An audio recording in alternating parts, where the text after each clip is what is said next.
Hi guys, and welcome to the next vlog of The Antidote. I'm Abdullah Albiati. I'm your friendly GP who's got quite a strong opinion on many subjects, medical and non-medically related.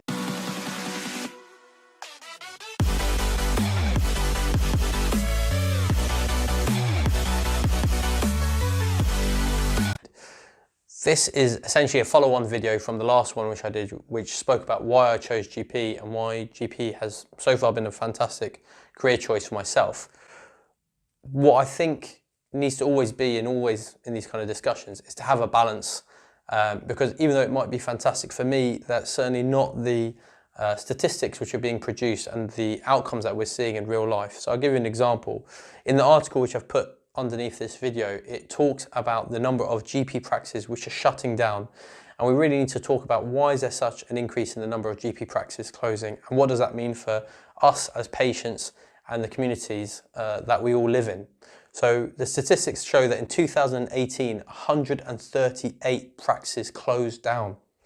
You can compare that to the numbers of 2013, when only 18 practices closed down. That's a huge increase. And you have to ask yourself, why is it happening? And again, what does that actually mean? Well, the reason it's happening is twofold. One is because practices are joining with other practices to form super clinics. So what I mean by this is when you are a small clinic, and by small, I mean you have about 5,000 patients, if not less, on your books.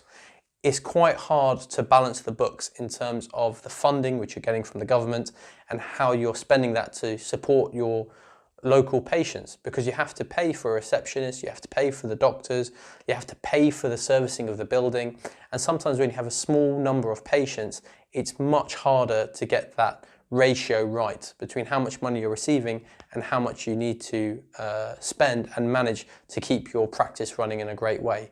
So what they normally do is they clump together to form a bigger practice. So for example, instead of one receptionist for one practice, that same receptionist probably could cover two practices, or two receptionists could have covered 4 or 5 practices. So what you end up getting is a super practice which has about 20,000 patients, if not more, and they have all these different doctors coming together and nurses coming together and services coming together. But what does that mean for patients? Well, the statistic I just told you about 138 practices closing, that actually affected 500,000 patients in the UK. Because rather than walking down to your local GP practice, that's gone now. Your local GP practice is the one which is now a few miles away. So maybe for you and I, if we're around our 20s to 40s, that doesn't affect us as much, we get in the car. But I think if you're an elderly person, you used to just cross the road or walk down the road or catch one bus. Now you're needing to catch a couple of buses. And because these practices have come together, you're no longer seeing your regular GP, who you've established a fantastic relationship with over the years. And personally for me, I love seeing the same patients again. I love seeing a generation of patients. So for example, I might see the mother one day, the grandfather the next day, and then the daughter another day of the week. And it's amazing when you see how much you can support a family as a unit. And when you build that relationship with them, you understand their problems and their dilemmas to a much deeper level of understanding. And so you can provide a much more tailored care plan for that particular person as part of that family unit. When you've got these super practices, it takes away that familiarity. It takes away that comfort for the patient, because they're now seeing a random person in a random building which they're not used to. Now you might say, well, that's just the way things are going and people need to get with it. Well, okay, fine, perhaps, but you have to ask yourself, what kind of effect is that going to have on our society? Are they going to feel comfortable speaking to that doctor? As doctors, is it harder for us to keep seeing new patients every day and not building that kind of relationship with them? Because you talk to the older generations of GPs, and that's one of the major things that they loved about their job, is having the same families stick with them for decades and decades and decades. And you can see the disappointment and even how upset the patient gets when they hear a particular GP is retiring, because that's a relationship that they've built with this specific person over many, many years. And doing these kind of super clinics takes away from that kind of bond which you form between a patient and a doctor. Now, as I said, that's the first reason why some of these 138 clinics closed down, but that's not the entire story. Some of these clinics closed down because they simply close down. They can't look after their patients anymore. They can't balance the books anymore. And what I mean by this, and maybe what patients are not aware of, is that the GP practice has to run like a business. And it's a very delicate business because you can't go off into the distance and be very money orientated in terms of making big profits, because big profits means that you're potentially not spending the money in the right way and you're pocketing it instead. And if you spent the money in the right way, you might be able to provide better services. But what happens when the money that comes in is just about good enough to provide the basic services, which means as a GP, as a partner, you're not actually taking relatively much money home. And all the money which is coming into the practice is being ploughed into the services. Well, then you have to ask yourself, what kind of business is this?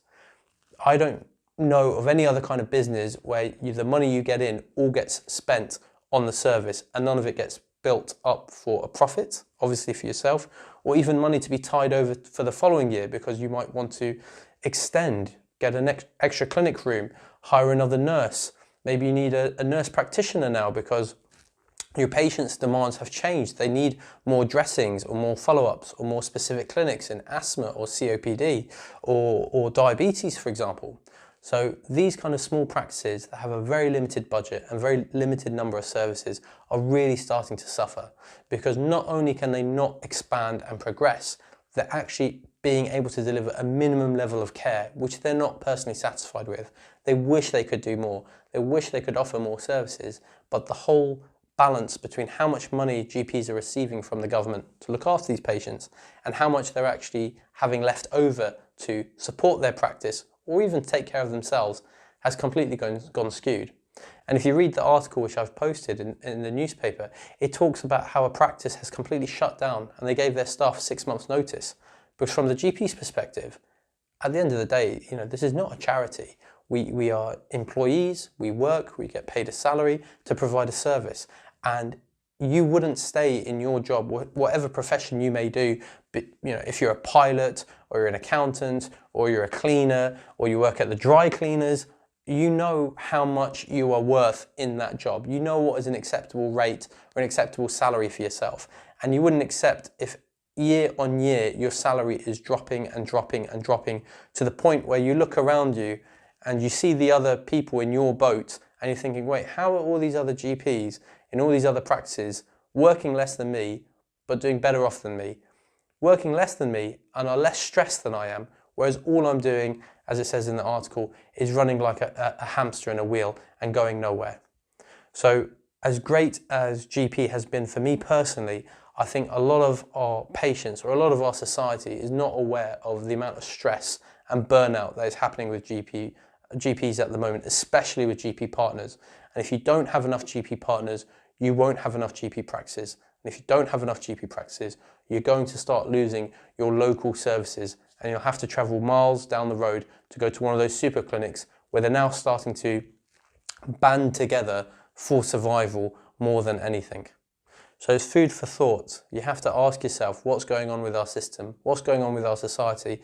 Are we happy that we have this kind of super clinics which are going on? Has it benefited you? Did you feel that you could see your GP quicker, or did you feel that you lost that personal touch between you and your doctor and you want things to remain the way they are? And if anything, you just want more funding to go towards those smaller practices so that they can stay open for longer and provide you and your families better care. I hope you've enjoyed this video, and I hope that I keep giving you this kind of insight into what it's like to actually be a GP and the kind of pressures that we have on ourselves and the way that, similar to all the NHS staff from top to bottom, are having to go above and beyond to keep this system up and running. Thanks again for watching the video. Remember to like, share and subscribe. Take care. Bye bye.